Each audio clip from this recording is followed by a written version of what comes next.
इस चैनल पे हम मुतअद्दिद दफ़ा आपको ये कह चुके हैं कि अगर आप अपनी स्पीकिंग इंग्लिश में प्रोवर्ब्स, इडियम्स वगैरह को यूज़ करते हैं तो ये आपको ना सिर्फ एक बेटर इंग्लिश स्पीकिंग पर्सनैलिटी के तौर पे पोर्ट्रे करते हैं, बट आपकी बातों में इंटरेस्ट भी पैदा करते हैं।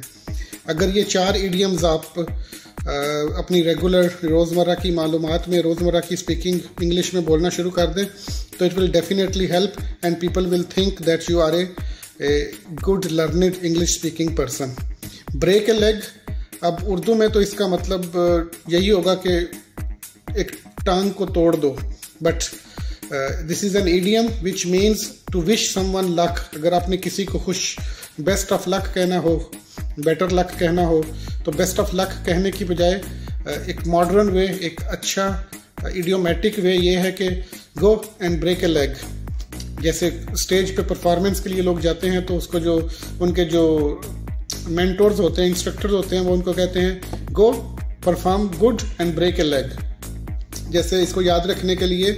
हम कह सकते हैं कि we are wishing PTI best of luck in the coming elections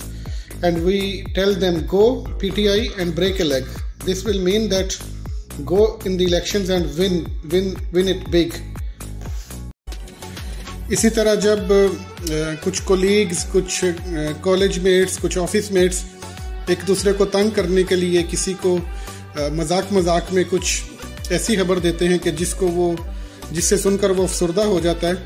तो उस वक़्त कहते हैं कि यू आर पुलिंग हिज और you are pulling her leg,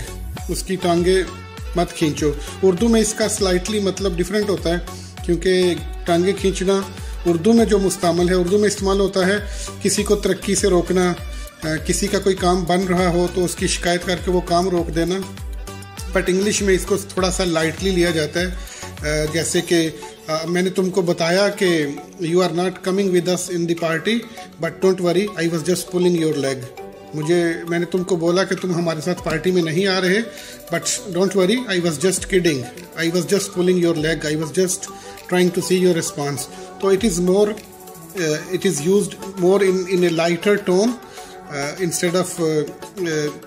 it's meaning in Urdu that is very hard, you know. This is Urdu की जो टांगे खींचना है उसको एक्चुअली मतलब यह है कि किसी को किसी इम्पोर्टेंट काम से या किसी तरक्की से रोकना और उसको आगे ना बढ़ने देना। But while in English as I said it's taken as a light joke. हमारे दोस्तों में से अक्सर कोई ना कोई दोस्त ऐसा ज़रूर होता है जिसको बड़ी बड़ी छोड़ने की जो है ना आदत होती है कि मैं तो ये कर दिया, मैंने वो कर दिया, मैंने देखा हाथी उड़ रहे थे, मैंने देखा ये हो रहा था। ऐसी बातें जिनको हज़म करना, जिनको समझना या जिनको बर्दाश्त करना मुश्किल होता है, तो उस सूरत हाल में हम ये कहते हैं कि ठीक है, वो कह रहा है कि हाथी उड़ते हैं तो ठीक है, इट्स डिफ़िकल्ट टू डाइजेस्ट, ये हज़म करना मुश्किल है, but you know he is like this, take it with a pinch of salt. बर्दाश्त करो इस बात को और साथ में नमक की एक चुटकी खा लो ताकि तुम्हें फील ना हो, तुम्हें हज़म करने में ये बात आसानी हो। उर्दू में भी बोला जाता है कि अच्छा मुझे ये बात हज़म तो नहीं हो रही, लेकिन ठीक है मैं कोशिश करता हूँ कि पानी पी के ये बात हज़म कर लूँ। तो whenever somebody is trying to say very unbelievable things which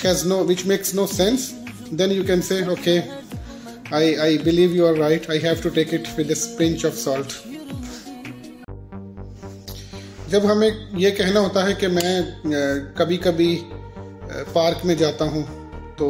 अगर तो हमारी फ्रीक्वेंसी आने जाने की ऐसा ही है जैसे 2-3 दिन बाद चला जाता हूँ तो हम कहेंगे I sometimes go to the park, मैं कभी कभी पार्क जाता हूँ। और फिर अगर थोड़ी सी फ्रीक्वेंसी और भी ज़्यादा हो जाए, 8-10 दिन बाद जाते हैं, तो then we say I seldom go to the park,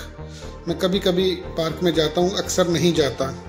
फिर हमने अगर कहना हो कि मैं कभी कभार ही जाता हूँ, इतना फ्रीक्वेंटली नहीं जाता, तो then we say I go to the park once in a blue moon, यानी महीने में एक दफ़ा। ये एक ऐसा मुहावरा है जो कि टाइम स्पेसिफाई नहीं करता कि आप महीने में एक दफ़ा जाते हो, महीने में 2 दफ़ा जाते हो, क्योंकि ब्लू मून भी अक्सर इसका कोई टाइम फ्रेम नहीं होता है। नॉर्मली जब चांद पूरा होता है या मौसम की एक ख़ास फ्रीक्वेंसी होती है जब चांद हमें ब्लू दिखता है, तो वो काम जो हम कभी कभार ही करते हों, वी से दैट ओके